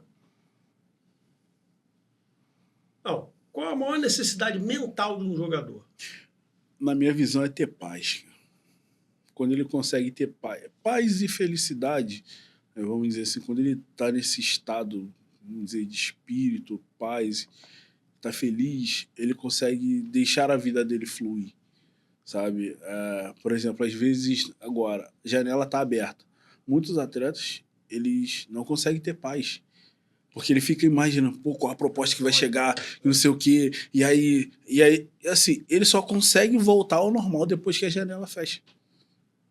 Enquanto a janela não fecha, ele fica olhando no celular, ou é o empresário falando, tem uma proposta para tal lugar, não sei o que e tal.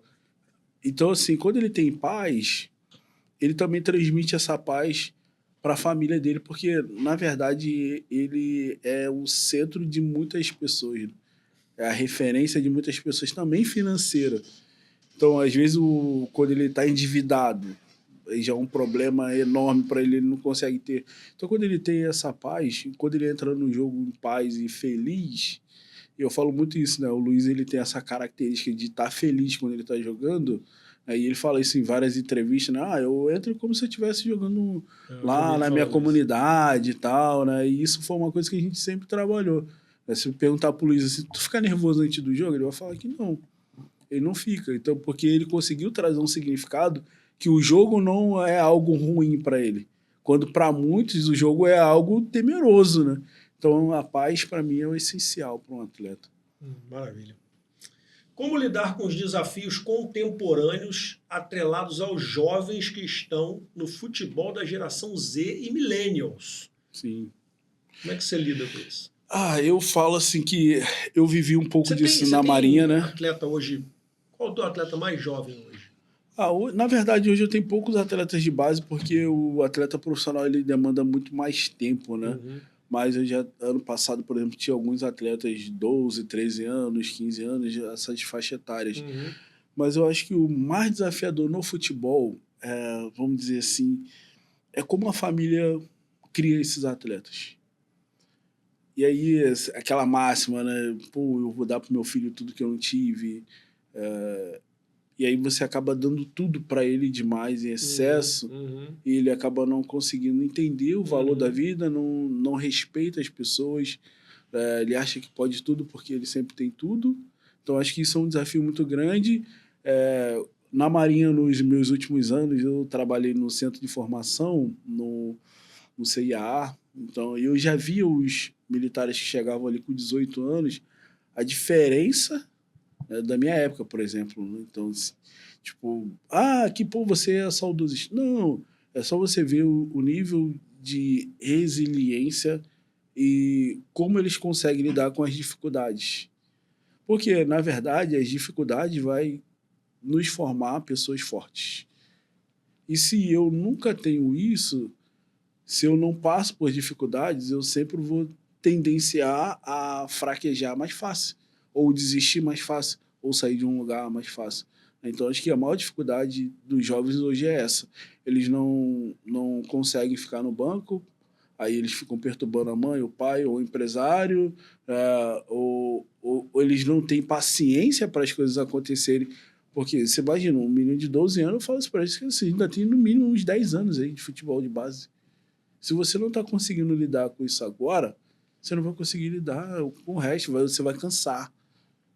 E também tem as distrações, né? Porque, assim, imagina, para um adolescente que está jogando futebol, ele tem que abrir mão de tudo e ver os amigos vivendo a vida. E ter essa coisa de... Pô, eu também quero, né? Eu quero viver isso também, mas eu não posso viver. E aí uns não conseguem lidar com isso. Às vezes também tem a pressão dos pais, porque o pai quer que o filho dê certo, né? Até porque acaba que o atleta ele é uma esperança de mudança de vida para a família. Total. Então, assim, é muita pressão, muita cobrança. Eu procuro orientar muitos pais a saber lidar com esse processo, sabe? Eu acredito que, assim, o pai fala, pô, Cleiton, meu filho não quer treinar, não quer... Eu falo para ele, então o seu filho não quer ser jogador de futebol. Você não pode querer mais do que o seu filho. Você não pode falar assim, pô, meu filho, vamos treinar. Aí você, de novo, vamos treinar. Se você estiver fazendo isso todos os dias, você não vai construir um atleta. Ele tem que falar assim, não, eu quero ser um atleta. Porque, às vezes, o sonho maior é da família e não do atleta. Né? Às vezes, ele está cansado já, porque é pesado. É pesado sair de casa, vai para a escola, às vezes sai da escola antes, almoça no carro ou na condução, aí tem que treinar, chega em casa à noite, 2 jogos na semana, e ele não tem aquela vida ali. Né? Então, é saber lidar com esses desafios também. Eu vejo que é um grande desafio no futebol.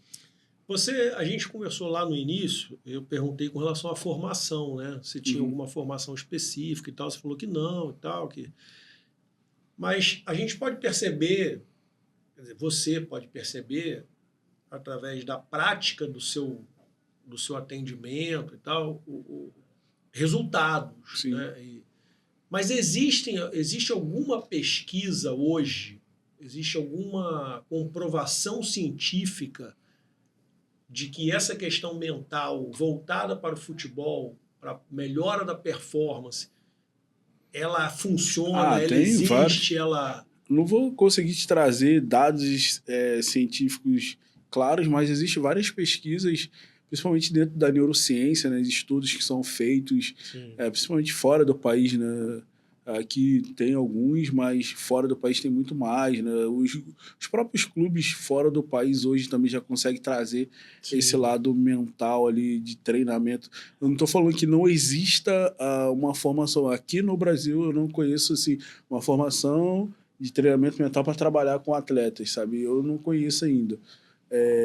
Mas é lógico que a psicologia ela traz muitos dados científicos também, por exemplo, a visualização, uma comprovação científica que faz diferença para o atleta, o mindfulness, a meditação. Então, isso são técnicas que a gente utiliza dentro do processo que traz esse resultado e comprovação, por exemplo, diminuição de ansiedade antes do jogo, da resiliência. Quando que um atleta, por exemplo, tem um livro, não sei se você conhece, chamado Garra. Já viu esse livro? Garra. Ele é um livro que uma psicóloga de Harvard, ela fala que ela faz um teste com os militares da academia de West Point.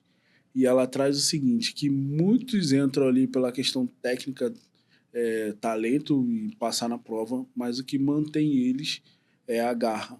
E ela criou um questionário e ela fez com vários alunos e percebeu que a perseverança e a paixão, ela chamou de garra, perseverança e paixão, é o que faz eles chegarem até o final. Então, tem alguns dados que tragam isso, né, dentro do futebol. Não é o mais talentoso que vai chegar, é o cara que não perde essa paixão, é o cara que se mantém perseverante.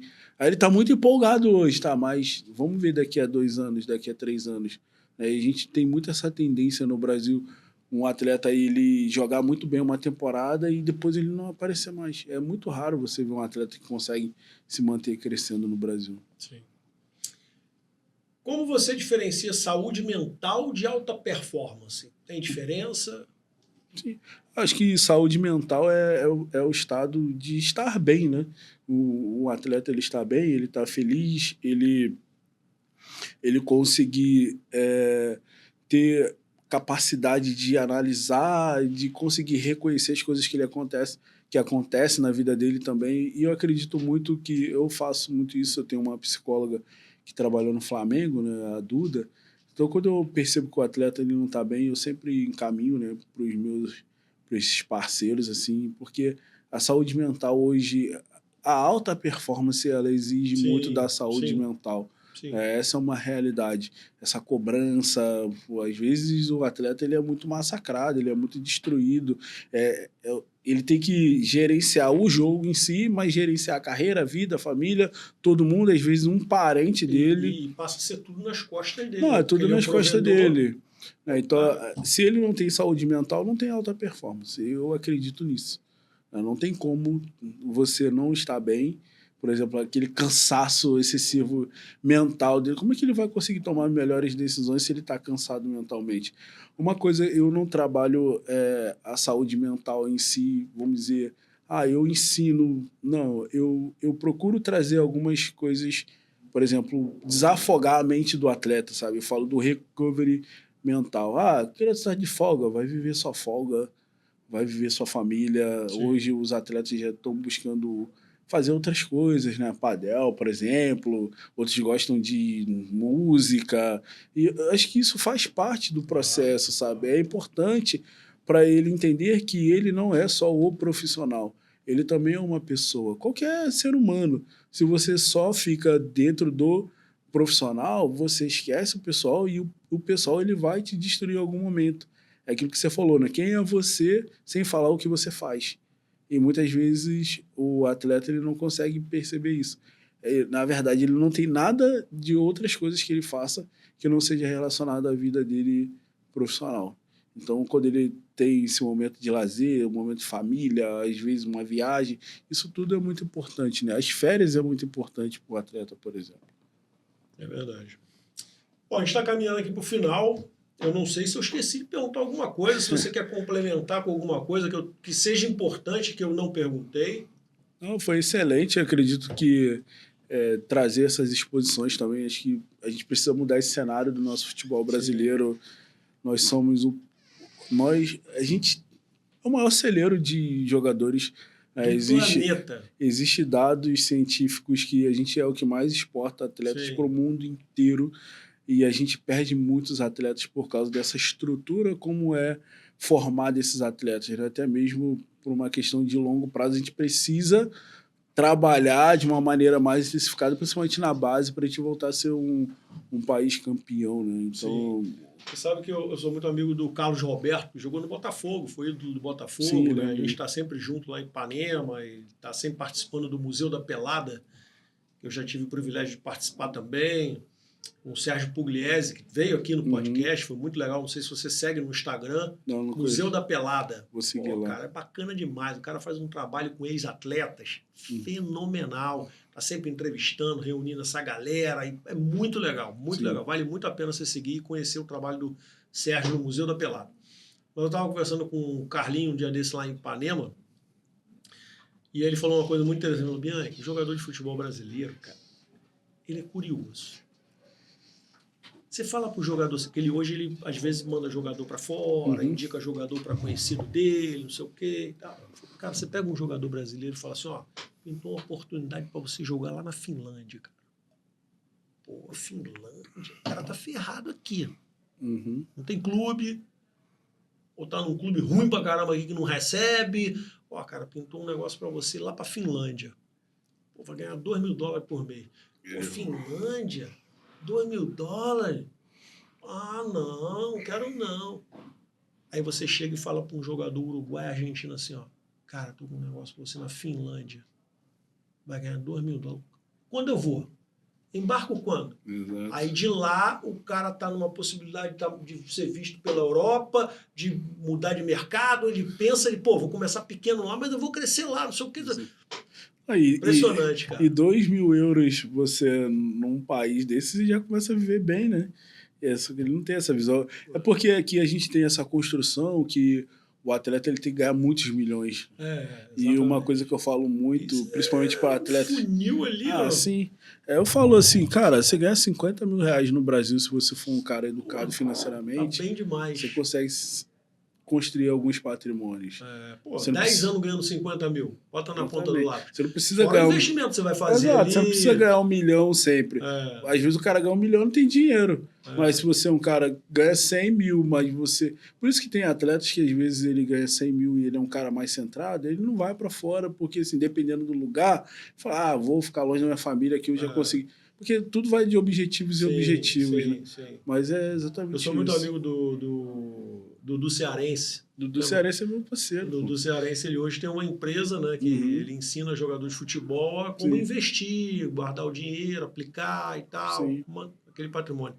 E a gente de vez em quando conversa sobre isso. Eu apresentei ele para um pessoal lá do Leblon, que é o Grupo Seta, né, o mesmo que eu levei o Valim Vasconcelos, e fez uma parceria boa lá, foi bem legal. O Dudu é um cara que eu conheço tem ele, hoje uma cabeça muito legal voltada para isso. Outro que faz isso também muito bem é o William Capita, que jogou no Corinthians, foi capitão do Corinthians na época do Ronaldo. Sim. Parceirão também, ele também hoje faz isso, ensina jogadores de futebol como investir, justamente para evitar essa coisa do cara achar que tá bem, para de jogar e fica pobre. Porque se você tem um custo mensal de 800 mil por mês, amanhã você já não tem... Para você ter um investimento que te traga 800 mil para ficar no 0 a 0... o jogador acha que ele parou de jogar, vai continuar entrando no 800 mil. Não entra mais, mas continua saindo como se entrasse. Aí a conta não fecha, matemática, Exatamente.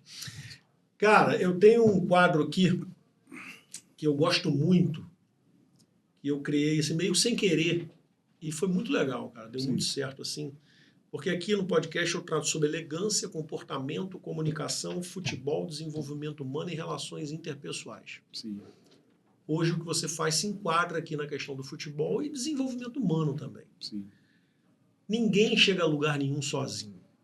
Todos nós precisamos de alguém em algum momento da nossa vida, que vai dar aquele empurrão, que vai abrir aquela porta, que vai fazer aquela virada de chave. Se você tivesse que fazer uma ligação agora para alguém de agradecimento, para quem seria? Para minha esposa.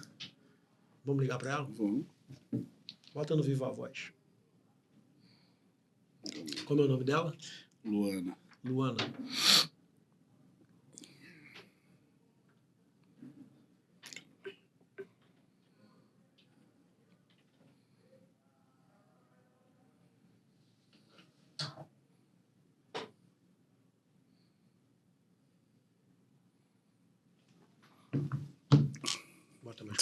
Bota no Viva a Voz.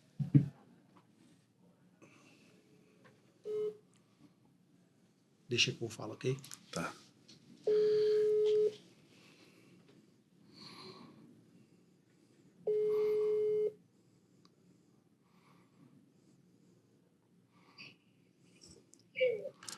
Oi, Luana, tudo bem? Quem tá falando é Marcelo Bianchi, aqui do Bianchi Podcast. Eu tô aqui com o Cleiton, seu marido.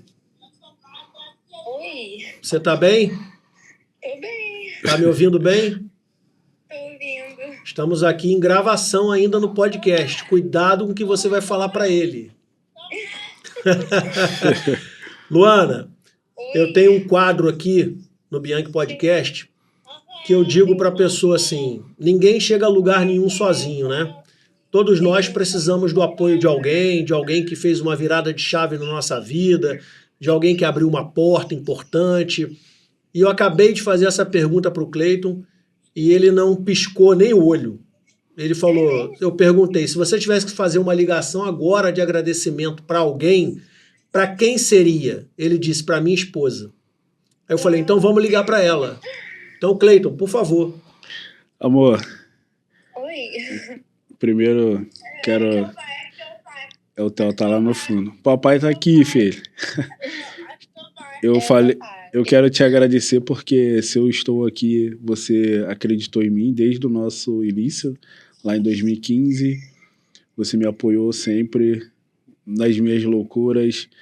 Quando eu decidi sair da Marinha, você esteve do meu lado, mesmo apanhando muito das pessoas falando que eu era inconsequente, maluco, de abrir mão de uma carreira pública para seguir um sonho que lá atrás não era visível, principalmente financeiramente, né? E você sempre esteve junto comigo.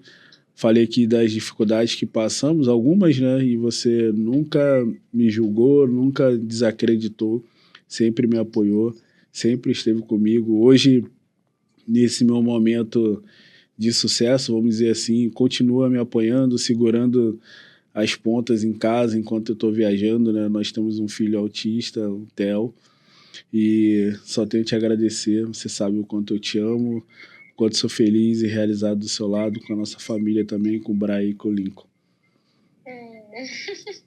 Também te amo, meu bem. Uau. Fiquei sem palavras. Ah, muito legal, Luana, muito legal. Uau, Parabéns aí pelo maridão.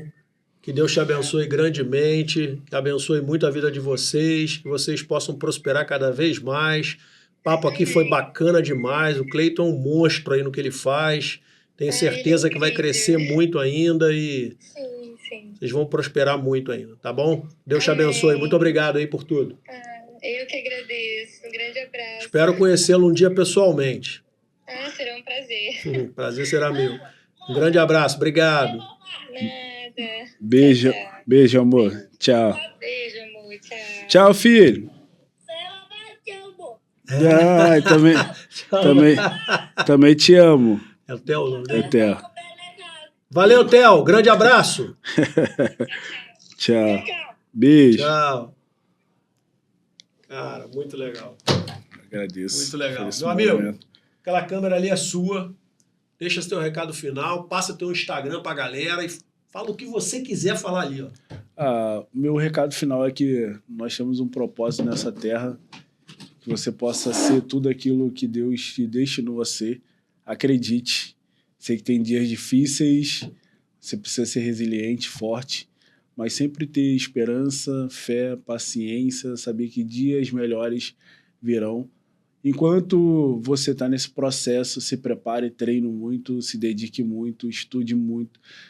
Tenha a ambição de ser o melhor naquilo que você faz e um dia você será colocado entre os reis. Como Salomão disse, que os diligentes serão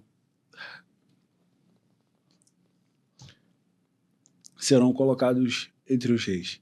E eu posso dizer porque eu vivo isso, né? Lá atrás, quando ninguém acreditava, eu continuei trabalhando, acreditando, e hoje eu tenho a possibilidade de estar num patamar. Ainda não estou onde Deus quer para minha vida, mas já estou muito mais longe de quando eu comecei. Muito obrigado a todos. Meu Instagram é Eu Sou o Cleiton Carvalho. Obrigado, Marcelo.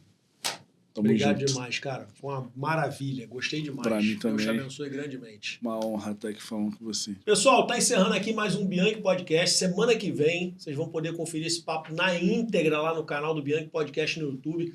Se inscreva lá no canal dele, siga o Instagram dele lá, eu sou o Cleiton Carvalho. Siga o meu Instagram também, Marcelo Bianchi. E olha, eu sempre digo aqui, nada é mais inteligente do que vestir-se com intenção.